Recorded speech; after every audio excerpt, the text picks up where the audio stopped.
Good morning, my dear students. A very warm welcome to all of you. So, as we begin today's science class, let us have a recap of what we have done in the previous class. So, in the previous class, we discussed about how the fire can be controlled. So, fire can be controlled by removing one or two conditions necessary for combustion. And the most common way of controlling fire is to pour water. So when water is poured, then the water reduces the temperature of the combustible substance, and as a result the ignition temperature is not reached. And also, since water is poured into the combustible substance, the vapor covers the substance, and as a result it cuts off the contact or the supply of oxygen from the air. So these are the most common ways to control fire. Apart from this, we had also discussed about the combustible substance. That combustible substance cannot catch fire or burn on its own, and it requires a particular temperature which is called ignition temperature to burn. Combustible substance do not burn by itself. It has to be heated a little. Different combustible substances catch fire at different temperature, and the inflammable substances have very low ignition temperature. So today we are going to cover two topics, that is the types of combustion and flame. We'll be discussing about the structure of candle flame. So let us quickly have a look at the objectives of today's class. So the objectives of today's class are to classify the types of combustion, to analyze the flame of a candle, that means we'll be analyzing the structure of a candle flame, and to understand the structure of a candle flame. Now, if we talk about the types of combustion, there are three main types of combustion. They are rapid combustion, spontaneous combustion, and explosion. What is rapid combustion? Rapid combustion is combustion in which a substance burns rapidly and produces heat and light with the help of external heat. For example, burning of LPG. Spontaneous combustion is a type of combustion in which a substance burns spontaneously and produces heat and light without the help of external heat. For example, phosphorus burns spontaneously at room temperature because the ignition temperature of phosphorus is lower than the room temperature. The third type of combustion is explosion.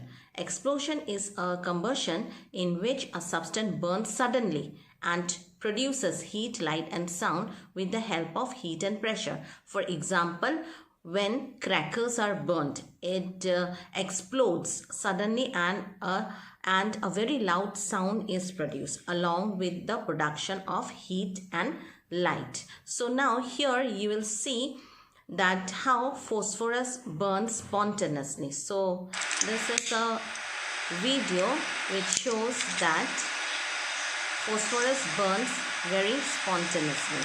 So now you will see that it is being covered by a glass, but still the flame is there. The phosphorus is still burning.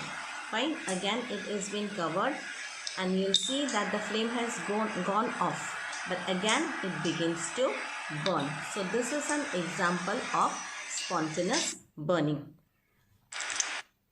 So spontaneous combustion of coal dust has resulted in many disastrous fire in coal mines. Spontaneous forest fire are sometimes due to the heat of the sun or due to lightning strike.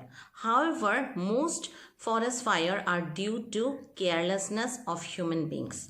It is very important to remember that the campfires must be completely extinguished before leaving a forest after a picnic or a visit. We generally have fireworks on festival days. When a cracker is ignited, a sudden reaction takes place with the evolution of lot of heat and light, and also a loud sound is produced. So a large amount of gas is formed in the reaction. Now here you can see a picture that shows of candle flame and the flame of kitchen stove. So you can see that the candle is burning with a yellow color and the flame of the kitchen stove is blue. So why is it so? So we'll be discussing this in the next part. So first of all, let us understand what is flame. Flame is the zone of combustion of a combustible substance. Substances which vaporize during burning produces flame. So if the substance vaporizes, it will produce flame. For example, kerosene, wax, etc. Then substances which do not vaporize during burning do not produce any flame. For example, the burning of coal and charcoal, they do not burn with a flame. So you can see the candle burning and you'll see that it is burning with a flame. But on the other hand, if coal burns, there will be no flame produced. So you can see that the coal is burning, but it does not produce any flame. Why? Because the substance do not vaporize during burning. But on the other hand, we see flames of a burning candle because the substance vaporized during burning. So it produces flame. So in this slide, you can see that the structure of a candle flame is shown. So the picture of the candle flame is shown and you can see that there are three zones. The zones are the outer zone, the middle zone and the inner zone. So the outermost zone is the hottest part, the middle zone is moderately hot and the inner zone is least hot. Fine. So now let us discuss about the structure of a candle flame in detail. A candle flame has three main zones, as I have already mentioned. They are outer zone, middle zone and inner zone. In the outer zone, complete combustion of fuel takes place and the color of the flame, as you saw, is blue and is the hottest part of the flame. It is the non-luminous part of the flame.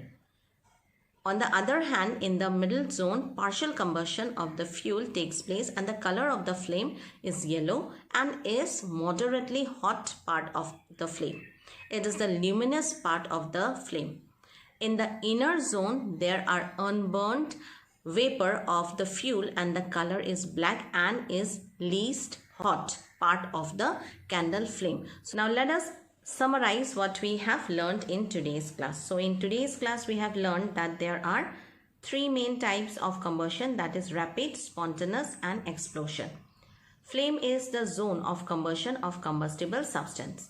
A candle has three main zone, that is outer zone, middle zone and the inner zone. The outer zone is the hottest part and blue in color. The middle zone is moderately hot and yellow in color. And the inner zone is least hot and black in color. So this is all for today's class. Thank you and have a great day.